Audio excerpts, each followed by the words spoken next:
Selamat datang di kanal YouTube Omah Solusi Indonesia Catatan Kehidupan. Pada kesempatan yang luar biasa ini, saya akan melanjutkan masih dalam topik atau series pembahasan yang sama.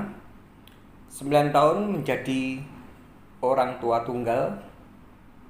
Dan video yang saat ini sedang Anda tonton adalah episode yang ketiga, di mana di episode kedua sudah saya jelaskan antara saya dan ketiga anak saya di momen All and New 31 Desember 2013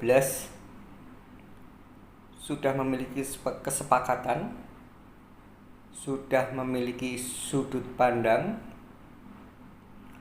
sudah menerima realita yang memang sudah terjadi, dan kami mulai berkomitmen di All New 31 Desember 2013 sudah secara totalitas mengeluarkan semua bahasanya, kalau bahasa Jawanya unek-unek, menata, menyusun langkah-langkah di tahun kemudian dengan sebuah pondasi saling mempercayai, saling totalitas, dan di antara kami berempat tidak akan pernah ada yang bisa mengintervensi kami berempat. Itu ada sebuah kesepakatan, dan sudah saya ceritakan juga di 9 tahun menjadi orang tua tunggal episode kedua, bahwa sedikit sudah saya singgung di 2014 ini antara saya dan mama saya sudah mulai ada tegur sapa. Dan sudah saya ceritakan di video-video yang lalu bahwa setelah adanya urusan kepolisian di 2011 itu memang mama saya sudah tidak berada di Kebayoran Tengah nomor 6, dan di akhir-akhir cerita itu mama saya akhirnya tinggal di rumah emak saya. Jadi semua dalam kehidupan ini, kalau kita ini mau mempelajari, merefleksi, mengambil sebuah sudut pandang positif, perseteruan saya dengan mama saya ini sebenarnya juga membawakan sebuah hikmah. Seperti yang sudah saya ceritakan, sudah saya paparkan bahwa kiblat saya mulai tahun 2013 adalah kiblatnya adalah ilmu filsafat. Kiblat saya adalah apa yang telah kami alami ini adalah sebuah kejadian di mana saya sedang memetik buah karma, baik itu positif ataupun negatif. Itu pun juga saya merenungkan, itu juga mamah saya pun juga sedang mengalami hal tersebut, bahwa kejadian di mana kewarasan dalam berpikir antara saya dan mamah saya itu tidak hanya bisa diambil dari sudut negatif saja. Tapi kalau kita bicara segi positifnya, di mana saya sudah katakan sejak tahun 2000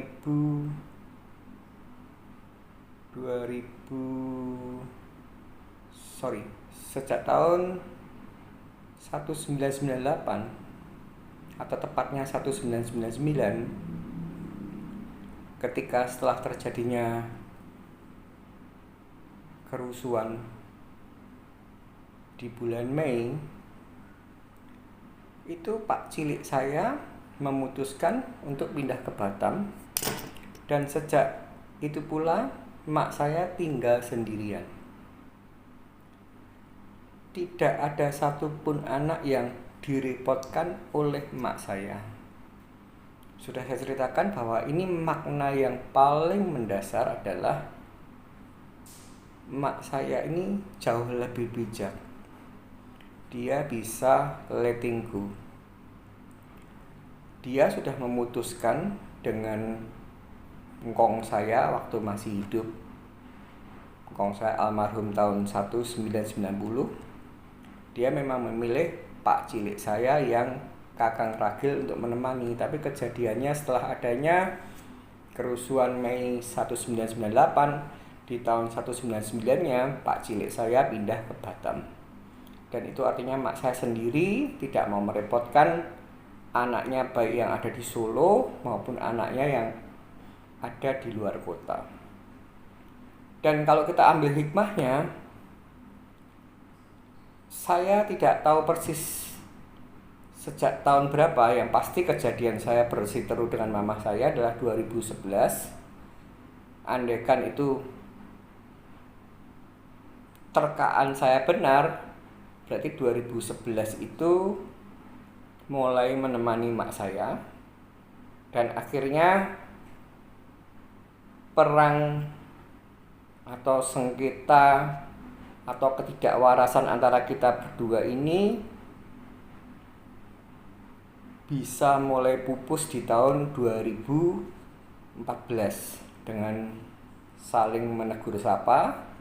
Tapi posisinya di sini nih semuanya akibat ketidakwarasan kami berdua.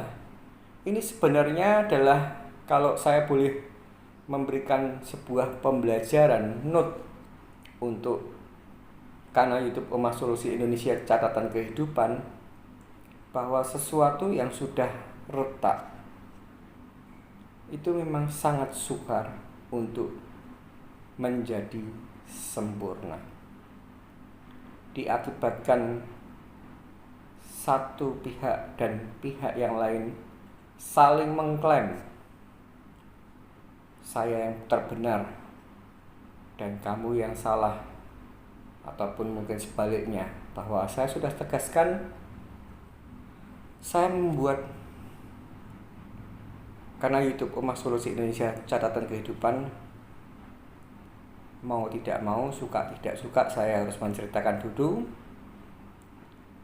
background atau latar belakang atau kiblat, dimana nantinya ketika saya membahas tentang segala hal tentang kesehatan mental ini, kiblatnya adalah tentang true story saya. Artinya saya harus menceritakan pada anda dulu.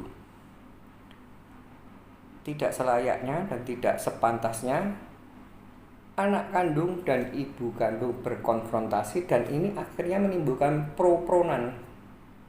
Bahkan ketika itu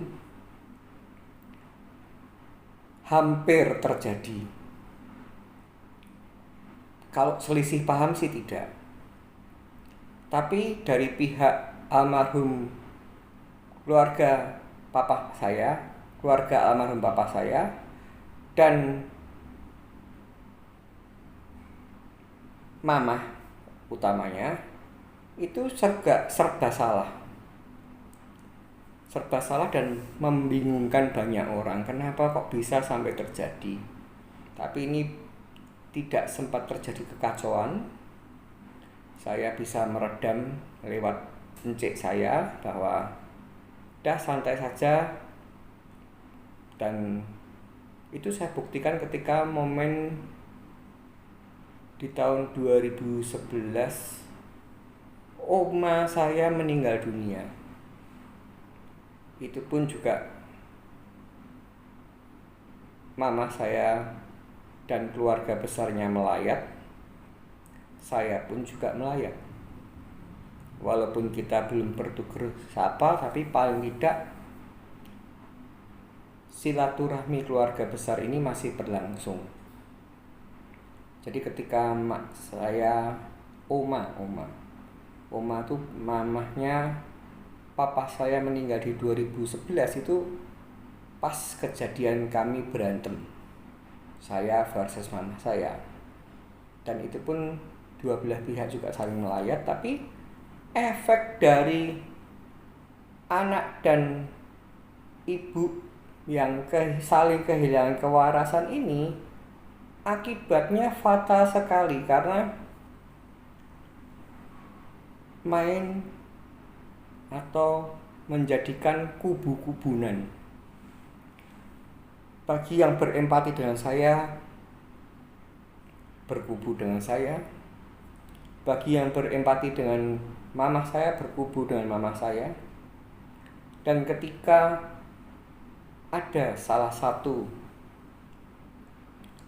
keluarga dari mama saya tahu bahwa kita sudah saling bertegur sapa ini sendiri, juga ada yang namanya bingung, menjadikan situasi ini menjadi tidak enak. Satu pihak, saya katakan, saya tidak mengajak mama saya untuk kembali ke Kebalen dengan sebuah pertimbangan. Yang pertama, bahwa saya menjaga persis perasaan keluarga besar mama saya. Kalau kita memandang dari sudut positif, akibat saya berantem dengan mama saya, emak saya kan dapat teman dari 2011 sampai di 2014. Artinya itu pun juga menjadikan sebuah kebingungan sendiri bagi mama saya. Jangan sampai karena image-nya, saya sudah ulang berkali-kali bahwa saya ingin mereformasi cara berpikir. Cara berpikir, cara ngomong, cara menstigma orang. Kalau butuh tok, datang. Kalau tidak butuh, meninggalkan. Itu fine-fine saja jika kamu atau Anda semua mengatakan hal tersebut bukan pada keluarga inti Anda. Karena memang realitanya di dalam kehidupan di dunia ini banyak sekali fake people. Kalau itu tidak di keluarga inti, saya rasakan, bahkan saya pun juga pernah melakukan, artinya saya tidak munafik. Kata-kata nek butuh wae moro, nek ra butuh ngilang. Itu seringkali saya katakan, dan terutama ketika di tahun 2020 2020 sampai 2021 sampai 2022 itu saya pembersihan keseluruhan dari relasi teman fake people, saya bersihkan semua. Saya memutuskan tidak sama sekali kontak dengan orang-orang yang fake people, dan ini artinya saya menjaga sudut pandang karena ini semua keluarga besar. Kalau mama saya ajak pulang ke Kebalen, dan jika mana sudut pandangnya adalah kalau butuh nemani mak, kalau nggak butuh nggak nemani mak, itu kan jadi kacau. Itu dari segi mamah saya kepada mamahnya, mak saya. Sedangkan dari segi mamah saya dan saya mendiskusikan dengan anak-anak ini yang sebenarnya terjadi ketika kita sudah tegur sapa. Itu saya tidak pernah menawarkan silahkan kalau mau ke Kebalen, atau silahkan kalau mau di tempatnya mak. Saya benar-benar menjaga situasi ini supaya tetap kondusif, karena ketika kita tuh bersiteru, banyak sekali provokator-provokator ini yang akan kecewa ketika kita sudah bertegur sapa. Itu yang paling konyol di kehidupan yang kita alami ini. Tidak sedikit orang yang malah menjadi provokator, mengadu atau memanaskan suasana agar supaya tidak terjadi sebuah perdamaian. Jadi saya sudah katakan sama anak-anak, dah ini nanti didiamkan saja dulu, yang penting kita sudah bertegur sapa. Tapi yang sesungguhnya terjadi, saya tidak melakukan fitnah dan saya membuat di kanal YouTube. Saya publish. Artinya ketika perkataan saya ini adalah fake, tidak benar adanya, silahkan saudara-saudara inti, adik-adiknya mama, atau keluarga dari almarhum bapak saya menulis komen Han bohong. Katakan semuanya, tulis di komen kalau memang saya melakukan fitnah. Yang saya ceritakan ini adalah realita. Dan ketika itu suatu saat saya perlu katakan dulu bahwa mak saya kan sudah saya ceritakan bahwa ditemani satu supir dan ditemani satu suster untuk orang tua atau baby sister. Bukan baby sister, suster untuk orang tua, sorry. Di sini ternyata sering sekali terjadi gonta-ganti suster atau perawat orang tua ini sering gonta-ganti. Dan ini saya ungkapkan setulus hati, banyak sekali orang yang tahu tentang hal ini bisa bersaksi. Realitanya yang benar-benar terjadi saya tidak tahu. Tapi intinya ketika anak-anak dari mak saya mempertanyakan kepada mak saya, "Mah, kamu kok sering gonta-ganti perawat itu gimana?" Yang pertama, alasan pertama adalah kan jadi harus ngajari lagi apa yang Anda maui, Mah, itu maksudnya saya membahasakan mak saya. Yang kedua, untuk mencari perawat orang tua ini juga tidak gratis melalui jasa pencarian perawat untuk orang tua, sehingga boleh dikatakan membebani biaya operasional yang disokong oleh adik-adiknya mama saya. Gonta-ganti perawat terus. Dan disinilah saya mengatakan setulus hati bahwa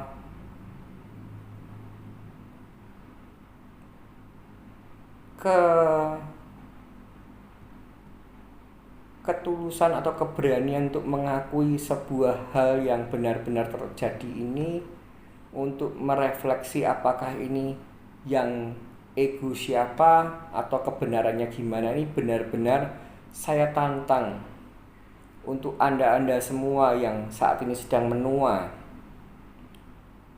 Ketika mak saya ditanyai oleh seorang anak lakinya, saya tidak tahu, entah itu yang di Batam, entah itu yang di Jakarta, entah itu di Solo. Versinya mak saya adalah karena perawatnya tidak cocok dengan sikap tindakan mama saya ketika nunut di emak saya. Sedangkan versi mama saya bahwa saya tidak pernah ikut-ikutan, tidak pernah ngapa-ngapa perawatnya mak.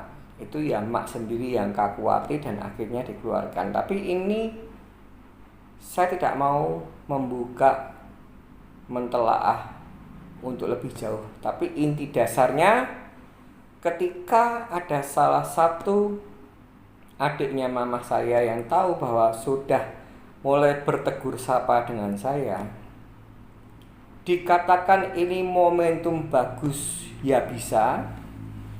Dikatakan ini momentum buruk, juga bisa. Inti dasarnya, mama saya ditelepon oleh adiknya, dikatakan bahwa kamu kan sudah mulai bertegur sapa dengan Han-Han. Karena mamah itu membahasakan mak saya, merasa bahwa dengan adanya kamu di rumahnya dia mempengaruhi ketidaknyamanan suster yang ada, sehingga adiknya mamah ini diwakili oleh satu orang memberanikan diri untuk apakah tidak sebaiknya kamu balik dengan Han-Han di Kebalen. Positifnya adalah andaikan saya punya penganggapan atau mamah saya punya penganggapan ini momentum yang tepat, di mana tidak terjadi istilahnya kalau butuh saja moro, kalau tidak butuh meninggalkan, itu positifnya. Tapi kalau kita bicara negatifnya, ternyata itu misalkan tidak umpama atau tadi itu tidak terjadi bahwa mamah saya di rumahnya mak saya itu adalah membawa kedamaian, dan ketika itu mamah saya keluar dari rumah mak saya kembali ke saya pastikan keluarga besar mamah saya akan menghujat.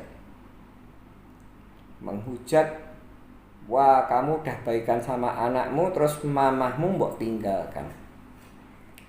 Tapi ini semua realitanya yang terjadi sudah saya katakan, ternyata adalah kebalikan dari apa yang kami pikirkan, saya pikirkan.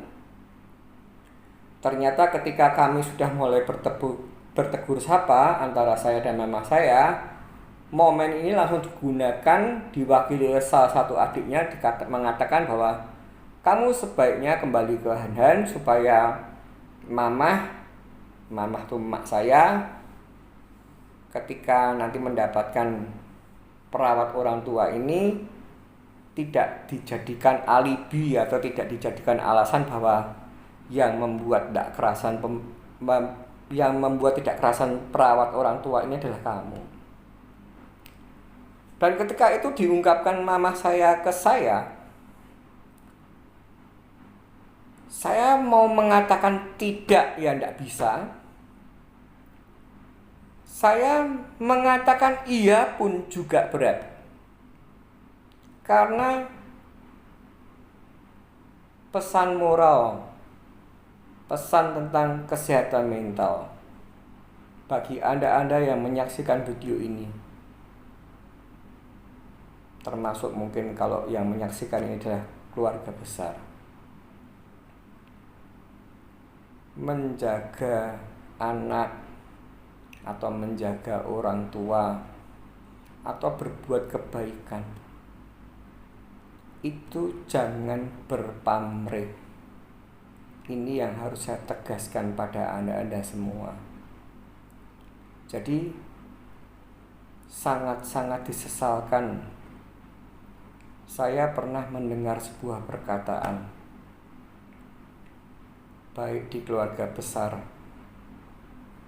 dari mama saya atau mama saya sendiri, dan saya tidak pernah mendengar dari keluarga besar almarhum papa saya. Saya utarakan secara realita. Ada sebuah perkataan, dan ini anak saya mungkin juga pernah mendengarkan. Ketika sebuah emosi sedang meletup, kewarasan dalam mengucapkan kata ini tidak bisa dikontrol. Di keluarga,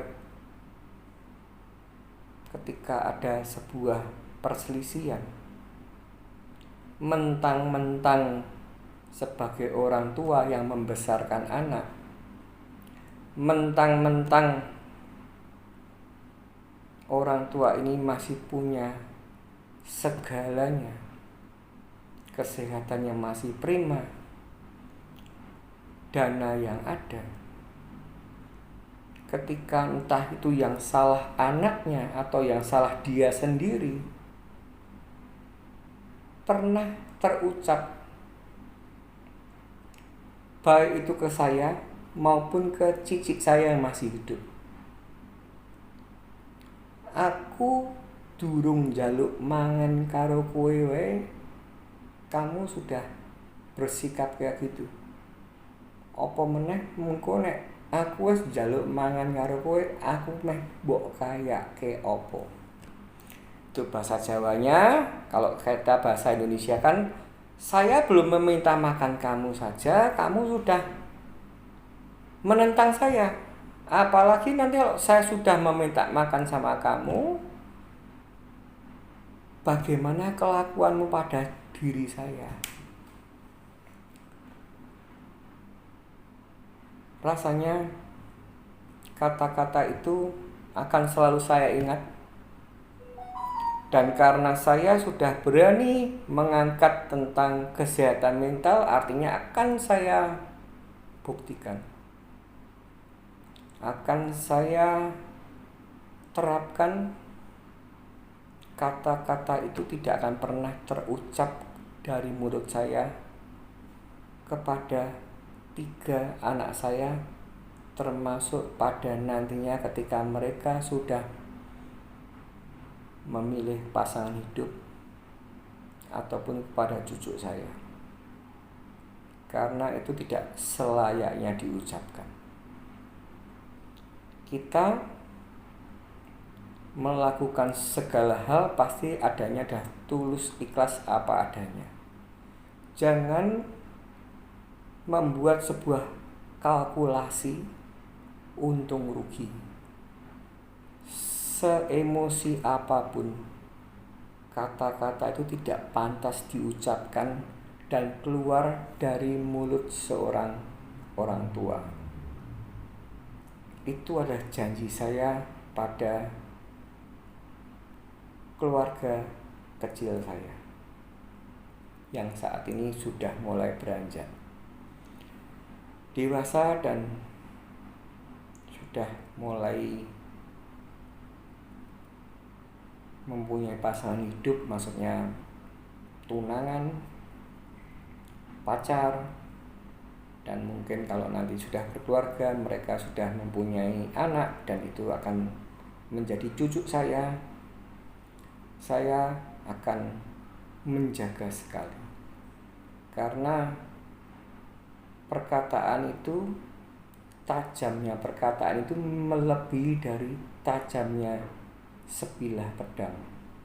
Dan ketika itu sudah terucap dan itu melukai, akan sangat sulit sekali untuk dibenahi. Dan intinya, karena mama saya mengatakan demikian, saya tidak bisa mengatakan tidak, tapi saya juga sudah di depannya mengatakan bahwa saya tidak mengambil advantage apapun dengan kepulangan mama saya ke Kebalen. Karena apa? Karena ini persengketaan antara saya dan mama saya ini melibatkan banyak orang. Melibatkan banyak orang yang paling netral dan yang paling benar-benar saya banggakan adalah emak saya. Emak saya ini benar-benar figur yang luar biasa dan saya benar-benar merasa kehilangan beliau di tahun 2019. Yang lainnya itu mungkin juga termasuk cicit saya kandung merasa, "Wah, kok begini? Kenapa kok malah sekarang baikan sama Han-Han?" Dan inilah kesempatan saya untuk menceritakan realitanya. Bahwa realitanya itu yang sebenarnya adalah ada keluarga besar dari emak saya yang merasa keberatan adanya sikap, entah itu benar atau tidak, itu semua yang tahu adalah yang di atas. Tapi itu adalah momentum ketika saya dan mama saya mulai bertegur sapa, itu momentum yang digunakan oleh keluarga besar mama saya untuk ya udah kamu silahkan kembali ke Kebalen. Dan akhirnya di 2014 kembali tinggal bersama saya berempat, kami berempat, berlima dengan mama. Tapi ketika anak saya sudah saya tenangkan, don't worry, be happy, kita tetap komitmen itu, kita tetap menghormati orang tuaku, menghormati emak kamu.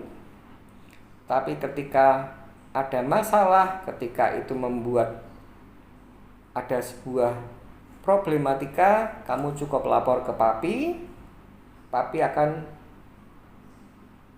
berusaha meregulasi untuk bisa menjadi orang tua yang bijak, menetralkan situasi. Karena saya utarakan pada mama saya, kami hanya mau hidup damai, kami hanya mau hidup tentram. Sudah saya pesan kepada anak-anak dan akhirnya oke. Walaupun pasti konfrontasi, saling salah pendapat itu pasti ada. Karena satu lagi yang ingin saya sampaikan, sebenarnya ketika kita ini harus hidup bersama, hilangkan baper. Apa-apa dibawa perasaan. Apa-apa yang tidak maksudnya berbuat melecehkan, menghina, atau tidak menuakan, itu ini loh. Ini yang akan saya reformasi. Sudah saya katakan, kalau Anda mempunyai kesehatan mental yang kuat, ada sebuah trigger itu, dan itu membuat Anda sakit hati. Sebenarnya satu kata, seperti yang sudah saya ungkapkan di 9 tahun menjadi orang tua tunggal. Tidak ada orang yang bisa menyakiti hati kamu jika kamu tidak mengizinkan hati kamu untuk dilukai. Itu sudah saya wanti-wanti pada anak saya. 2014 akhirnya gabung, kita selesaikan dengan baik, all and new lagi. Kita tuh dalam arti saya dan 3 anak saya berdiskusi apa kira-kira yang salah di 2014. Dan ketika itu tidak ada masalah, kita masuk di 2015, semuanya baik-baik saja. Anak saya masuk ke sekolah SMA, pendaftaran juga beres-beres saja, mulus-mulus saja. Yang dari SMP ke SMA mulus, dari SD ke SMP mulus, rapotnya semuanya bagus adanya, persahabatan dengan teman-teman baik adanya. Dan anak saya juga mulai ada cinta monyet, karena kebetulan mereka ini bertiga diberkati dengan wajah yang good looking, sehingga tidak sedikit orang-orang yang saling menaksir. Juga anak saya juga menaksir, dan itu saya dengan anak saya benar-benar luar biasa. Dia tidak menganggap saya sebagai seorang papi, tapi sebagai teman. Ini papi, ini naksir saya, ini saya juga sebenarnya naksir itu. Ya, saya hanya sebatas, ya kamu juga ini masih SMP SMA, ya kamu boleh mengenal cinta, tapi jangan sampai efek dari cinta itu membuat sekolahmu keteteran, apalagi merusak kesehatan mental. Itu yang saya pesankan. Dan akhirnya di 2015 ini, karena Di 2013 ini kan saya bangkrut total, meninggalkan banyak hutang, bahkan asetnya disita. Saya mulai mencoba untuk berpikir,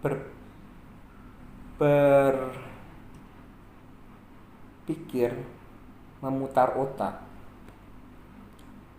Tidak ada modal, dan saya mulai pertama kali minta izin membicarakan sama anak-anak saja saya dulu. Ini rumah di Kebalen ini besar sekali, dan banyak sekali yang kita tidak membutuhkan. Dan saya akui secara gentleman, papi uangnya sudah mepet, kita pindah rumah aja ya. Rumah ini pelan-pelan kita tawarkan, dan itu juga saya tembuskan ke mama saya. Mah,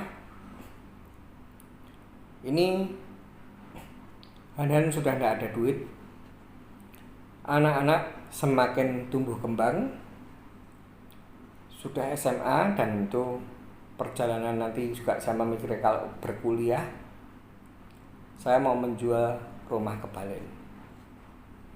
Dan akhirnya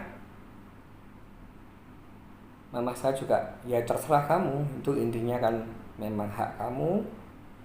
2015 mulai kita tawar-tawarkan, dan 2015 akhir rumah Kebalen itu ada yang beli.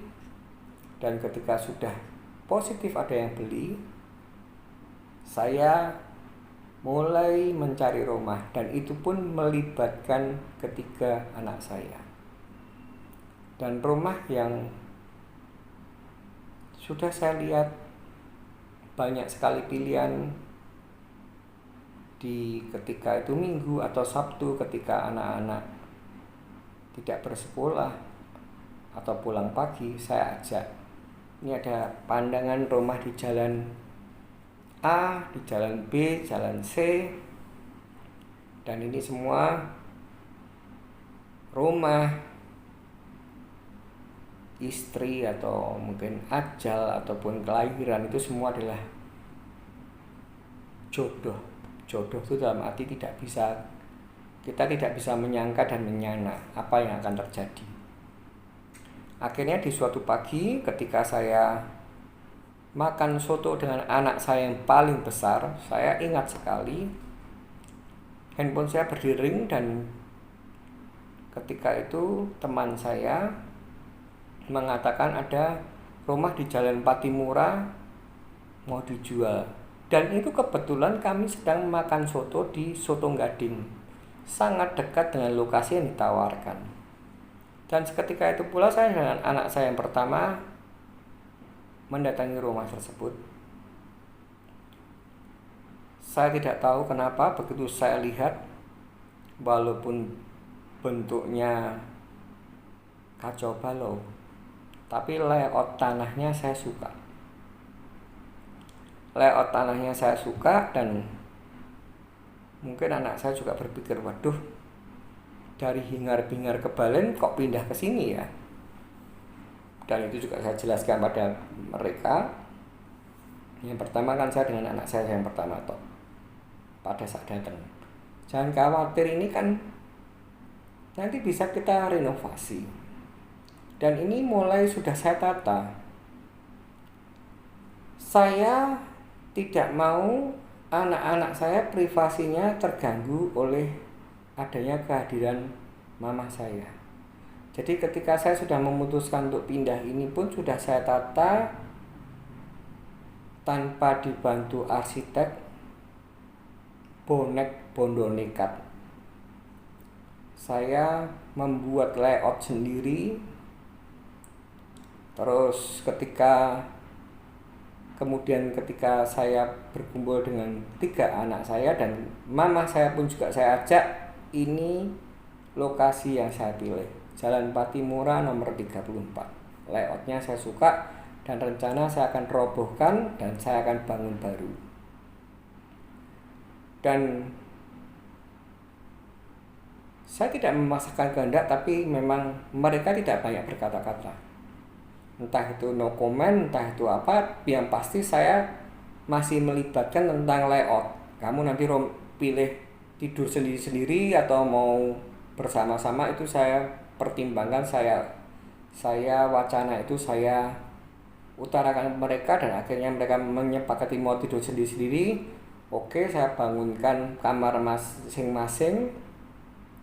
Cuman perbedaannya adalah sebenarnya ketika itu saya buat layout lantai bawah itu adalah kamar mama saya dan saya terpisah, dan yang lantai 2 itu adalah saya bangun 4 kamar. Satu harapannya kamar tamu, 3 ini untuk 3 anak saya. Cuman hidup ini silih berganti. Hidup ini adalah penuh dengan pencobaan, penuh dengan sebuah suka maupun duka. Di 2016 ini sendiri saya akibat dari buka kantor hukum itu saya sempat menjalin sebuah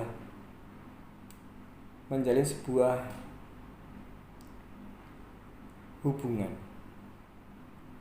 dan dimana di situ nantinya akan saya ceritakan di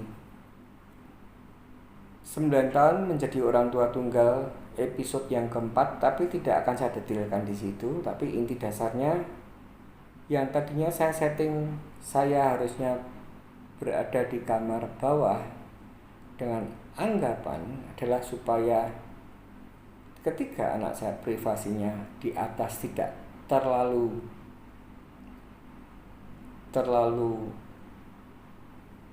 tercampuri oleh mama saya. Tapi realitanya sampai hari ini, sampai video ini saya buat, akhirnya yang di lantai bawah kamar samping mama saya adalah anak saya yang laki. Dan itu karena apa yang terjadi dan apa yang kami alami adalah sebuah perjalanan hidup yang tidak bisa ditebak, di mana kita selalu punya perspektif yang positif untuk kebaikan kita semua, tapi realitanya adalah itu semua kita harus berani menerima realita ketika itu tidak sesuai dengan ekspektasi yang kita harapkan. Tapi inti dasarnya, video ini akan saya tutup sampai di tahun 2016. Jadi 2015 akhir, rumah kebalen saya laku. Sebagian uangnya saya belikan rumah di Jalan Patimura, sebagian uang sisanya untuk bertahan hidup dan mencoba usaha baru. Dan nanti tentang keseruan apa yang terjadi yang sebenarnya mulai di 2016 sampai dengan 2022, semoga saya bisa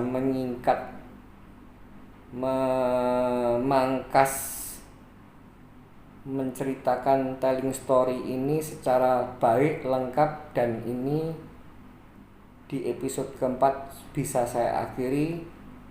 9 tahun menjadi orang tua tunggal ini artinya sampai dengan tahun 2022 yang segera akan kita tinggalkan.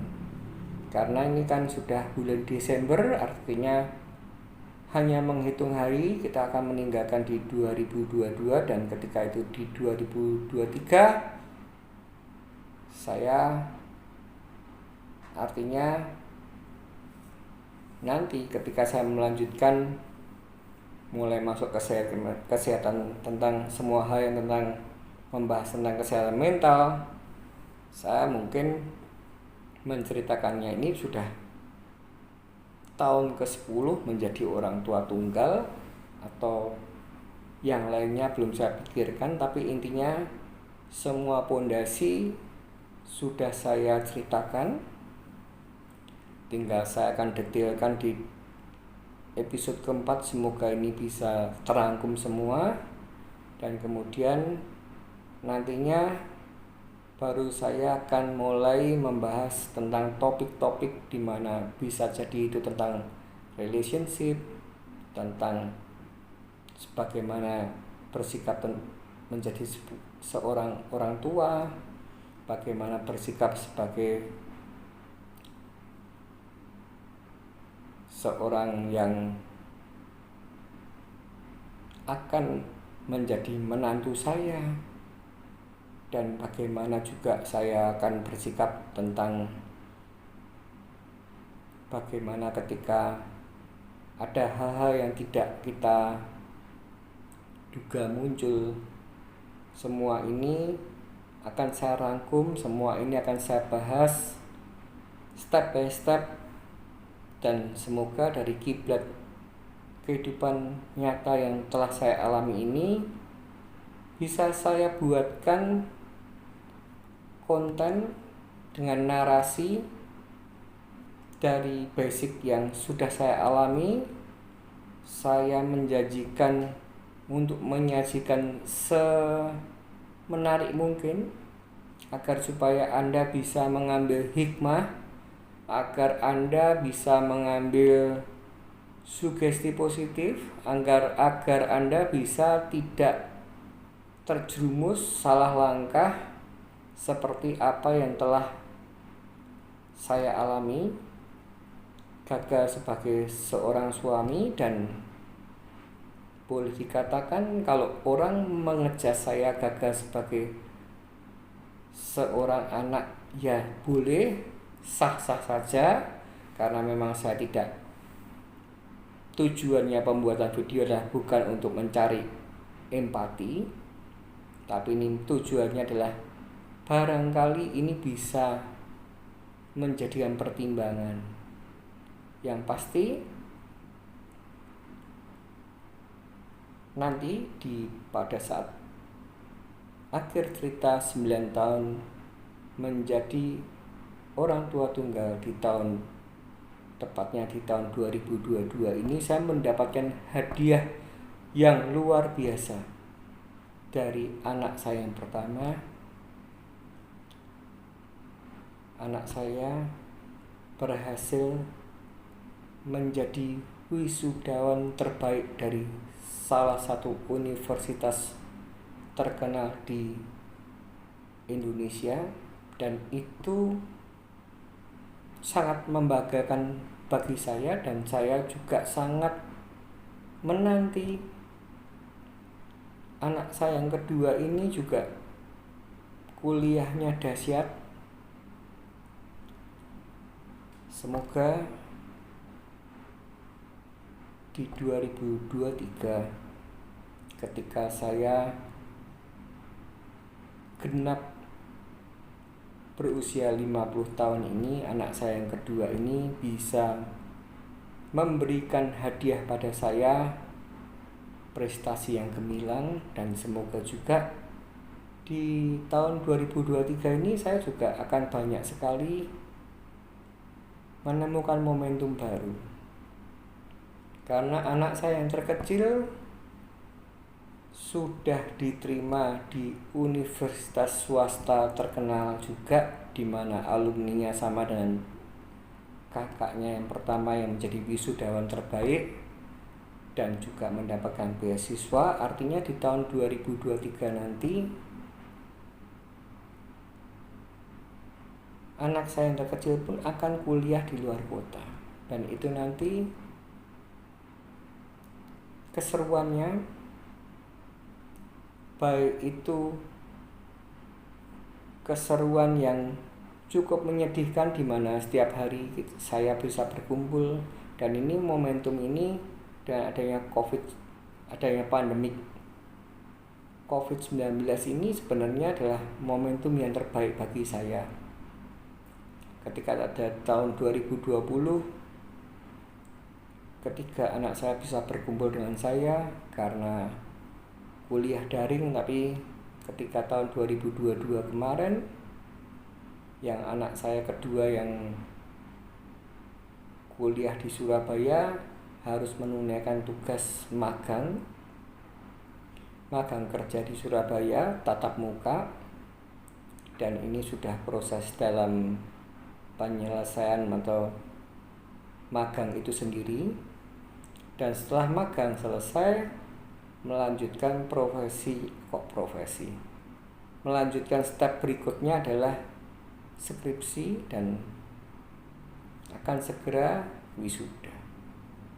Itu artinya ketika anak saya yang kedua nantinya masih di Surabaya, anak saya yang pertama nantinya kalau sudah berkeluarga juga akan meninggalkan kota Solo, dan anak saya yang ketiga nantinya akan berkuliah di kota Bandung. Itu artinya saya merasa sangat kesepian. Saya sangat merasakan kehangatan kehadiran mereka yang senantiasa membuat semangat spirit dalam kehidupan saya, menjadikan rasa lelah saya hilang ini tidak menemani saya ini. Saya cukup was-was apa yang harus saya lakukan. Tapi karena saya sudah berani mengangkat tentang topik kesehatan mental, dan itu akan saya jalani dengan sukacita. Dan itu nantinya saya akan menceritakan perjalanan ketika saya mengantarkan anak saya kuliah di tahun 2018 sampai akhirnya 2022 lulus menjadi wisudawan terbaik yang pertama. Saya juga akan menceritakan ketika anak saya tahun 2019 yang kedua memilih untuk berkuliah di universitas swasta terkenal di Surabaya. Saya mengantarkan, mencarikan kos, menemani mereka sampai settle. Itu pun juga akan saya ceritakan di 9 tahun menjadi orang tua tunggal episode yang keempat. Dan besar harapan saya Anda bisa mengambil sebuah makna, bisa menyimpulkan bahwa tidak artinya dengan adanya perceraian anak Anda tidak bisa menjadi anak yang luar biasa. Ketika Anda bisa membimbing mereka, ketika Anda bisa meyakinkan mereka bahwa semuanya baik-baik saja, ketika kebijakan tentang cara mengasuh anak Anda beri demokrasi, Anda bukan otoriter, Anda bukan diktator, tidak banyak menuntut, tidak banyak menyelukai hati mereka, tapi malah sebaliknya mendukung perkembangan mentalitas mereka. Walaupun adanya perceraian, tapi mereka akan baik-baik saja, dan bahkan tanpa dinyana, tanpa saya perkirakan, tidak ada tuntutan untuk hal-hal yang spesifik. Itu malah saya diberikan hadiah terbesar di tahun 2022 menjadi 9 tahun orang tua tunggal, dengan kebanggaan naik podium, naik di panggung, bahkan ditempatkan tempat duduk VIP. Bagi yang wisudawan terbaik dipanggil ke panggung, dan itu sangat-sangat membuat saya bersyukur. Terima kasih Tuhan, karena karunia Tuhan yang terbaik yang telah diberikan pada saya memiliki 3 anak yang tidak pernah menciptakan troublemaker. Saya memiliki 3 anak yang tidak pernah menuntut hal-hal yang menyukarkan saya.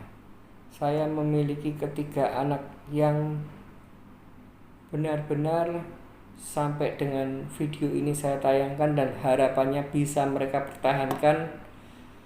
Mereka kompak satu sama lain, mereka rukun satu sama lain, dan itu adalah kebahagiaan saya yang terindah menjalani kehidupan sampai usia 49 tahun ini. Oleh karena itu, segera saya akan membuat 9 tahun menjadi orang tua tunggal episode yang keempat, dan segera saya upload. Saya ingatkan, jangan pernah lelah, jangan pernah letih menghadapi kehidupan ini. Satu lagi, jangan pernah menyerah, tetap semangat, dan ingat, badai pasti berlalu.